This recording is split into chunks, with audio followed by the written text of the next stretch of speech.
What's up, YouTube? Welcome back to Celio's Network. Today I'm giving you the crash course on CINCCINO Mill, the new archetype in the Ultra Prism through Sword and Shield standard format that's been making its way around PTCGO, Twitter, Facebook forums, and Sword and Shield preliminary testing tournaments. Before we get into this video, shout out to PotownStore.com, your best place to get PTCGO codes. You can get packs and specialty codes like Meowth VMAX and Alolan Sand/GX automatically emailed to you upon purchase, and use code CELIO for 5% off.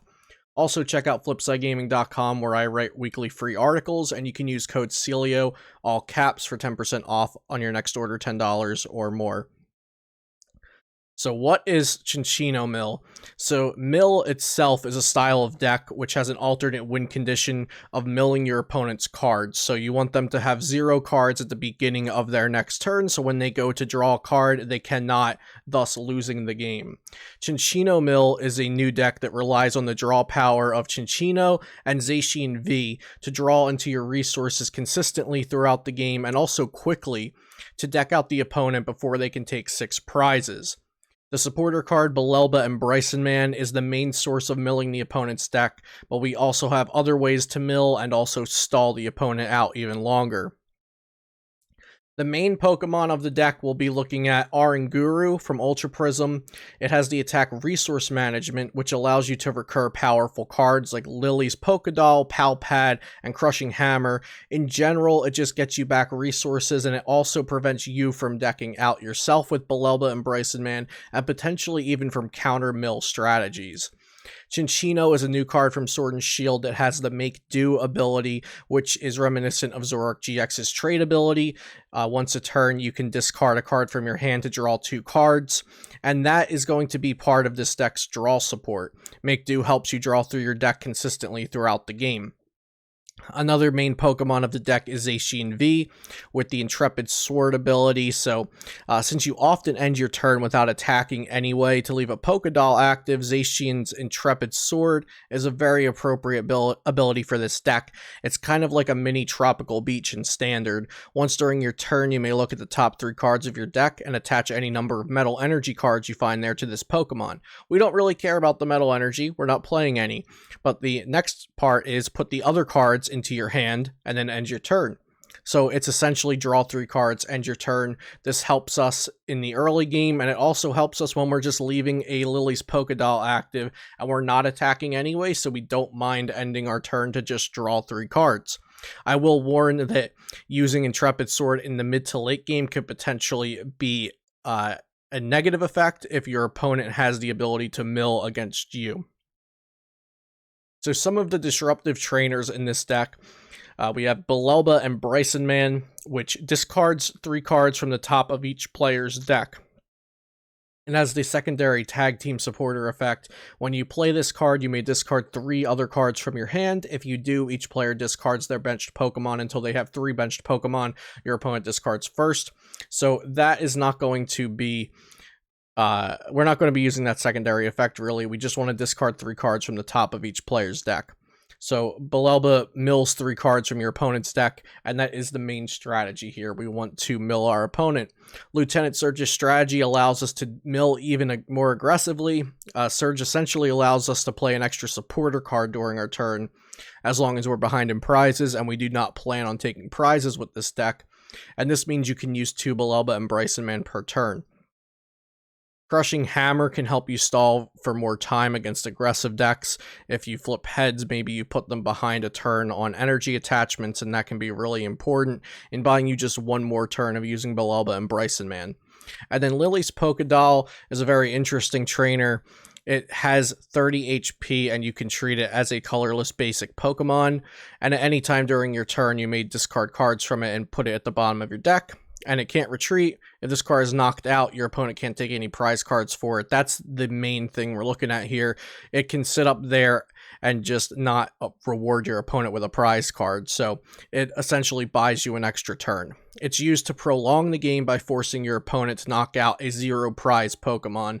And then, of course, after you use all 4 of your dolls, you can just resource manage 3 more back to the bottom of your deck, and then start over again with the dolls and stall for many more turns.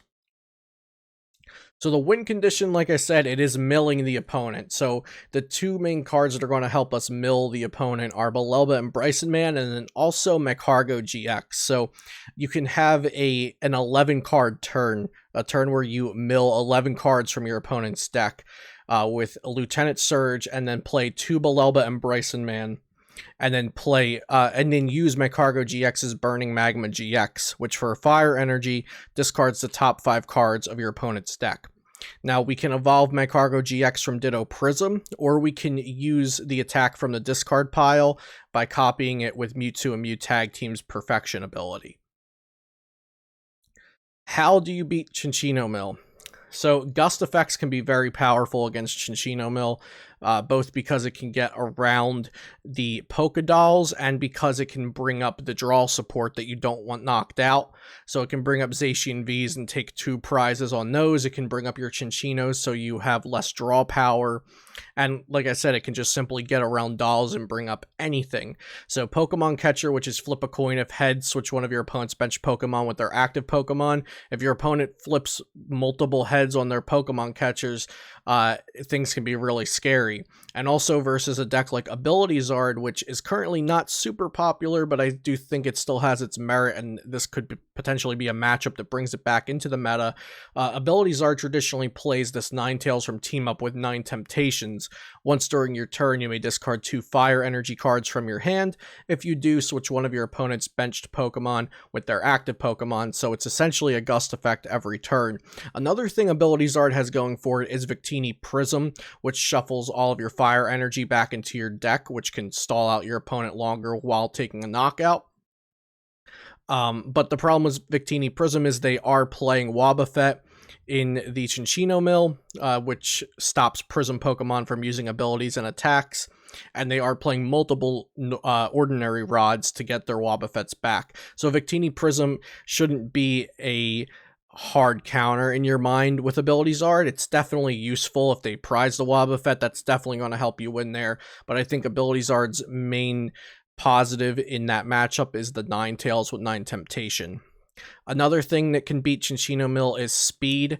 So if your opponent can just get an early Altered Creation GX with their ADP, Altered Creation GX makes your attacks do 30 more damage, and if you also have a water energy attached, they do 30 more damage, and you take an extra prize card when knocking out a Pokemon. So your opponent would only need to take 3 single prize knockouts to take 6 prizes if they go Altered Creation and then knock out 3 Pokemon. So this is where getting a doll to stick matters, and also your opponent flipping tails on Pokemon Catcher can be really important. Also, just milling your opponent's catchers and custom catchers and Gust effects in general can be really important there against Zacian ADP, and really just any ADP deck or any deck that's very speedy. Pikarom can be an issue if you prize Mew, because they can take multiple knockouts and multiple prizes in one turn as well. Another strategy that I think can beat CINCCINO Mill is spread damage, whether that be with Roxy Weezing or with Obstagoon or with Mew, Baby Blacephalon, the psychic one. So Roxy and Weezing, which I do have on the screen. Roxy is a supporter. Discard up to 2 Pokemon that aren't Pokemon GX or EX from your hand. Draw 3 cards for each card you discarded in this way. And then Weezing has the ability Blow Away. Once during your turn, when you discard this card with the effect of Roxy, you may put 1 damage counter on each of your opponent's Pokemon. So if you can set up your opponent's board to take multiple knockouts in one turn with the help of Roxy Weezing, Blacephalon, Mew, just spreading damage around to strategically take multiple prize cards at once, even potentially going from 6 down to 3, 2, or even just taking all of your prize cards. You can also stop Lieutenant Surge from going into effect for a while also setting up knockouts for later. So I do think spread damage is a good mechanic, and especially with damage counters like Weezing does and like Mew does and like Blacephalon does, since they are playing the Mew that stops bench damage but not bench damage counters. So this is the list that's going around. This was popularized on Twitter by an account Talonite X. They got the list from Japanese tournaments, and they also posted several lists. I have a video on this channel with the Macargo GX based build that does not use CINCCINO, and that's another variant of this mill deck. This one was used by Arlo Neal and Zachary Cooper to win Win-A-Box tournaments over this past weekend. And the deck's just been spreading like wildfire online. I do think it's going to be popular at upcoming tournaments, but I also think that people are going to figure out strategies and techs to beat it. So this is the list I would start out with, and this is also the list I would tech to beat. One change that the players did make from the original Japanese list that was posted was they cut the Team Yell Grunt for a 4th Great Ball for consistency. And so that's the list I have up here for you guys today. I hope you enjoyed this video on CINCCINO Mill and that I could help you kind of figure out where to start with it and maybe even how to beat it. Check out PotownStore.com and FlipsideGaming.com. Subscribe to this channel if you want to see more content like this in the future. And I'll see you next time here on Cilio's Network.